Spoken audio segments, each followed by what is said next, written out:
கரூர் உயிரிழப்பு சம்பவம் தொடர்பாக விஜய்க்கு சிபிஐ சம்மன் வழங்கியிருக்கிறது. ஏற்கனவே தாவேகாவுடைய முக்கிய நிர்வாகிகள் 3 நாட்களாக சிபிஐ விசாரணைக்கு நேரில் ஆஜராகிய நிலையில் கடந்த வாரம் விசாரணை நடைபெற்றது. இந்த நிலையில் தேவைப்பட்டால் விஜயை விசாரணைக்கு அழைக்க நேரிடும் என்று ஏற்கனவே தகவல் வெளியாகியிருந்த நிலையில் தற்போது விஜய்க்கு சம்மன் வழங்கப்பட்டிருக்கிறது. விவரங்களை நம்முடைய சிறப்பு செய்தியாளர் சுசித்ரா, விவரம் என்ன? தேவா, கரூர் விவகாரத்தில் தற்பொழுது விசாரணைக்கு வர சொல்லி தாவேகாவுடைய தலைவர் விஜய்க்கு சிபிஐ தரப்பிலிருந்து சம்மனானது அனுப்பப்பட்டுள்ளது. வரும் 12ஆம் தேதி விஜய்க்கு நேரில் ஆஜராக வேண்டும் என்ற ஒரு உத்தரவை பிறப்பித்து தற்பொழுது சிபிஐ தரப்பிலிருந்து விசாரணை சம்மன் அதிகாரப்பூர்வமாக அனுப்பப்பட்டுள்ளது. டெல்லியில் இருக்கக்கூடிய சிபிஐ தலைமை அலுவலகத்தில் அவர் விசாரணைக்கு ஆஜராக வேண்டும் எனவும் கரூர் விவகாரம் தொடர்பாக அந்த விசாரணைக்காக இந்த சம்மன் அனுப்பப்பட்டுள்ளதாகவும் சிபிஐ தரப்பிலிருந்து கூறப்பட்டுள்ளது.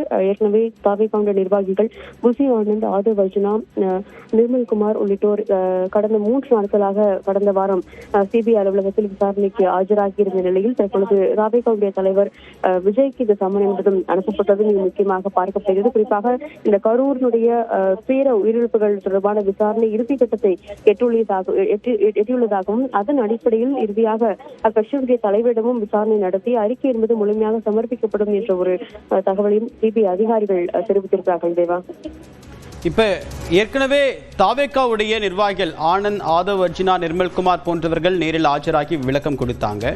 விஜய்க்கு இதுல எந்த இடத்துல பங்கு வருது, அவர் விசாரணைக்கு ஆஜராகணும் அப்படின்னு ஏன் சிபிஐ கருதுறாங்க? தேவா, இந்த கரூர் விவகாரத்தை பொறுத்தமட்டில் குறிப்பாக விஜயனுடைய வாகனம் அந்த அவ்வளவுக்கு கூட்ட நெரிசல் இருந்தும் அறிவுறுத்தல்களுக்கு எதிர்ப்பு தெரிவிக்கப்பட பல்வேறு அறிவிப்புகள் காவல்துறை தரப்பிலிருந்து வழங்கப்பட்டு அதனையும் பொருட்படுத்தாமல் விஜயனுடைய வாகனம் என்பது அந்த பொதுக்கூட்ட இடத்திற்கு சென்றது. மேலும் அந்த வாகனத்திலிருந்து அவர் பேசிக் கொண்டிருக்கும் பொழுதே பல்வேறு பொதுக்கூட்டத்தில் வந்திருந்த பொதுமக்கள் பல்வேறு பேர் மயங்கி விழுந்ததையும் அவர் பார்த்துள்ளார் என்ற ஒரு கருத்தையும் காவல்துறை அதிகாரிகள் வீடியோ ஆதாரமாக சமர்ப்பித்திருக்க வேளையில்தான் இந்த ஒரு தொடர்ந்து பேசலாம்.